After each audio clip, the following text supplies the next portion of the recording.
Inside the Ropes is a Golf Manitoba production. To make sure the TP5 is the best ball for every shot in golf, we had some friends put it to the test. One hop and stop. Hydra. No matter the shot, there's one ball that's better for all. Check. Introducing the newly redesigned TaylorMade TP5 and TP5X, only from TaylorMade. Dennis, thanks for joining us inside the ropes. It's always fun to talk some golf with you. Everybody's used to hearing Dennis Beyak as the hockey voice here in Manitoba, but I know from spending almost every day with you for the last 10 years that you might love golf just as much as you do hockey. Well, one pays better than the other. That's the biggest difference. Yeah, you know what? And you look back to this last NHL season, I think we can all agree that's one thing that we kind of missed was getting those 2 or 3 golf games in during the course of the regular NHL schedule, whether it be in California, whether it be in Florida, whatever the case may be. But yeah, you know what? I was a late starter, I think, when it came to golf. I never really got going till I was 19 or 20. But, you know, quickly realized it's an enjoyable thing to do in the summertime. And I've always believed that a good day, a good golf course, and a good group, there's nothing better on the golf course than that. So you talk about it, late teens, early 20s. What got you involved in the game? And then to where you are right now, how did that love of golf really kind of grip you? Well, I got going in Flin Flon when I was working up there. And some of the guys that I hung around with spent a little more time on the golf course than I did, and convinced me to come out. And there was a couple of quirky holes up there, but it was not a bad golf course for Flin Flon. And that's where I kind of got going. And then, you know, kind of went from there. And I've taken lessons from time to time, but for the most part, I think I'm self-taught, which maybe is a bad thing.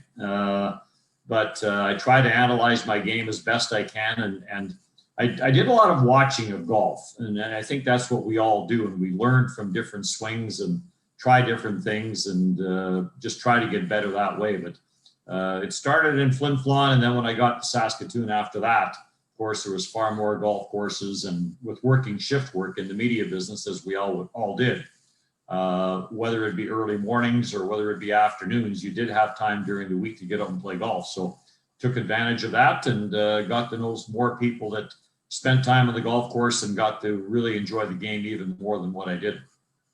So some people will wonder this more than others. What's the best part of Dennis Beyak's golf game? Boy, that's a good question. Now, I'll qualify that by saying the best part's not necessarily good. So that's a little bit subjective there. My short game has gotten a lot better. And I think I've always been a pretty decent putter.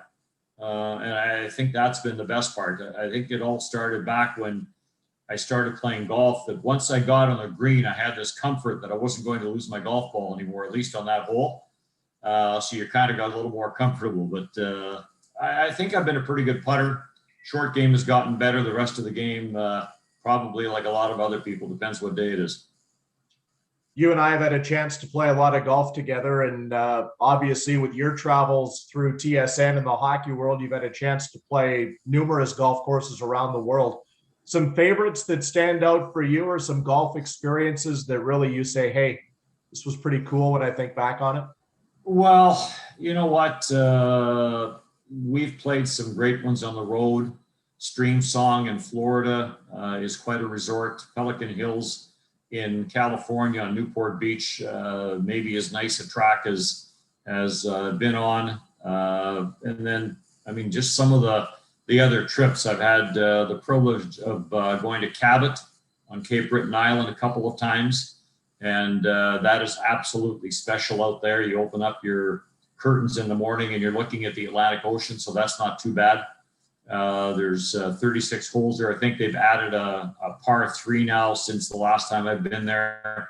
So Cabot was certainly special. Bandon Dunes down in Oregon, California coast is absolutely special as well. I think there's 5 golf courses there now. When we were there a couple of years ago, there was only 4, but very special. Everyone has its own uniqueness to it, and you know, just a special trip. But there's been other ones, you know, over the years that you get to play, and sometimes you don't appreciate them as much as you maybe should. But there's lots of good. I mean, I've had the opportunity to play Pebble Beach, some of the other top courses down that California coast and in that area. So many stand out. But when all is said and done, it's kind of the people that you play with that you kind of remember. And but certainly, as far as golf trips where you're staying over for 2 or 3 days, certainly Cabot and Bandon Dunes would certainly stand out. So you are a guy that loves to have an opportunity then to take 3 or 4 days and just solely focus on golf and have some fun with it? Yeah, even when, even if we're going somewhere where it's a couple of hours away or 3 hours away, instead of going there, playing golf and coming back, if the opportunity is there, go play golf, have a nice dinner, spend the night, play again the next morning, and then come back. And, you get to visit with some people at the same time. It's not just all about the golf course. So you get to do that. Certainly back to the days of getting in the car in the morning and going someplace and playing 36 holes and then coming back that night. Love doing that as well. It's not as easy on the body anymore as it used to be. But whether it be in Saskatchewan, when I was in Saskatoon, we'd go up and play Cook Municipal in Prince Albert, go up and play Waskesiu. If you wanted to go the other way, you go to North Battleford and play up there, play 36 and then drive back. So if that opportunity was there, we always hear, especially I spend the summers in British Columbia, so you have the opportunity of doing that with a lot of areas here as well. But I still enjoy the game of golf, but still enjoy getting away after that. And if you do have the opportunity to go over on a 3-4 day trip, I've had the opportunities to go to Europe. It just really hasn't worked out. Some friends have gone and played Scotland, Ireland. I'd still like to do that at some point. I'm not sure that's going to happen, but there's lots of opportunities out there to play golf. But if the guy can go with a good group of people, if you can go on a 3-4 day golf trip, that's special. So you mentioned it, you kind of led me into the next one there. We talk about where you've been, that, the old course, things like that. That's kind of the bucket list for you still? Yeah, I wouldn't mind, getting over there. I mean, there's courses now that resemble those courses. Right. I'm in Kelowna for the summer, about 3 hours south across the border. There's a golf course called Gamble Sands, which is very much a links course. You can putt from 100 yards off the green if you want. There's another one down by Merritt, which has been closed the last number of years, but is reopening, called Sagebrush.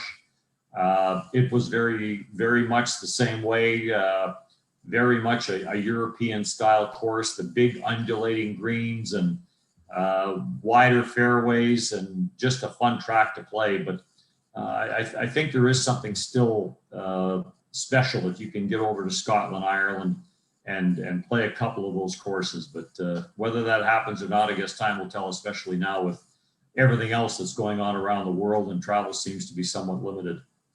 We should mention, I guess, for everybody watching, we've talked about golf courses all around the world. We haven't talked a lot specifically about those in Manitoba. We don't want to hurt anybody's feelings because you and I have played so much in this province here that we're not pinpointing any specific golf course in Manitoba here, of course, as we visit today for Golf Manitoba. We talk about the places, Dennis. How about the people? And let me throw this one at you. Is there a top 1, 2, or 3 golfers skill-wise that you've had a chance to play with that you're thinking, that guy's pretty good?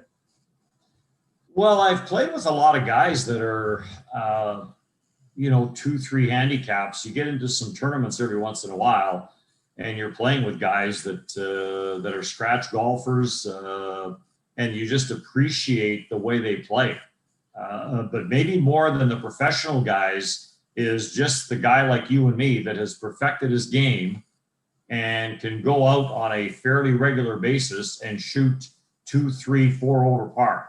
And every once in a while, he's going to have that special day where he comes in below that. But, there's just lots of guys, lots of hockey guys. And I think there's that correlation between hockey and golf because of the seasons.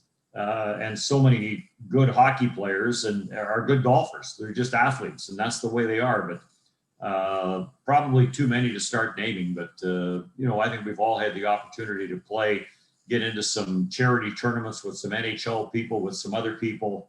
That you realize not only are these people good hockey players or football players, whatever the case may be, they're also good golfers, and more than that, they're good people. And those are the things that you kind of remember. Let me ask you this. Dream foursome. If there's 3 other people in the world, dead or alive, that you could go play a round of golf with, who would it be with, and what course would it be at? Well, I think I would love to play with Dave Faraday. I think he would certainly fall into that category. I would probably, boy, that's a tough question off the top of my head. After that, I'm not so sure who else would be in that foursome. I would probably pick at least someone that I've been involved with, whether it be yourself, whether it be someone like Marcel Como, who's a real good friend who used to scout for the Winnipeg Jets. Guys I played with in the past that admired the way they played the game. But I think let me try and put some names here together for you. Let's go with Dave Faraday. I'll stick with the golf. I'll stick with John Daly, because I think there'd be some terrific conversations there with John Daly. And then let's go with a guy who smacks the ball pretty good. Let's go with Wendell Clark. Really? That takes you right back to your junior days. Well, and you know what? Why with him is because he's such a natural athlete. I mean, he's such a great hockey player. Can step up and play a game of golf as good as anybody.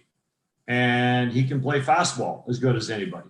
I mean, those stories of that Kelvington ball team with the Coasters and the Clarks and everybody else is legendary. And I played ball with Wendell too. So that let's go with that as a foursome. I would probably throw in some political people at some point as well, but for now, let's go with that. Last but not least, what's your handicap playing at right now, in all honesty? Well, in all honesty, I'm about a 14, somewhere in there. I have a belief, though. I have a belief that you should have a home course handicap and an other course handicap. Mm-hmm. Because the golf course that's in behind me, I play a lot. You eventually get to know the greens. You get to know where the trouble spots are. Right. That's the course that I've had 3 holes in one on, all 3 different holes. But I do believe that there should be a handicap for other courses, because I think we all get to strange courses and our game gets a little bit different. I think we have a tendency, or at least I do. I think on some holes you have a tendency to want to see where that ball is going because you don't know the golf course as well. Yeah. The one that you play an awful lot is, you get to know the greens, you get to know the trouble spots, you get to know the bounces, you get to know what you can get away with and what you can't get away with. So, but my index, I play at a 14.1 index, and that may be, I've had it in single digits about 7 or 8 years ago, maybe 10. But again, that was from playing this course a lot, from playing one course a lot. And I can go out here and this course, some courses, as you know, you can go out and play and shoot 81, and you can go to another course and play basically the same round of golf and shoot 93. Mm-hmm. Because you're dealing with trees, you're dealing with more trouble spots and that sort of thing. But I've learned to enjoy the game maybe more and not get as upset about the triple bogeys as I used to. I like how you just slid it in real quick. My 3 hole-in-ones. Yeah. Well played by you. Yeah, it was actually, I had one last summer and I had one here about a month ago.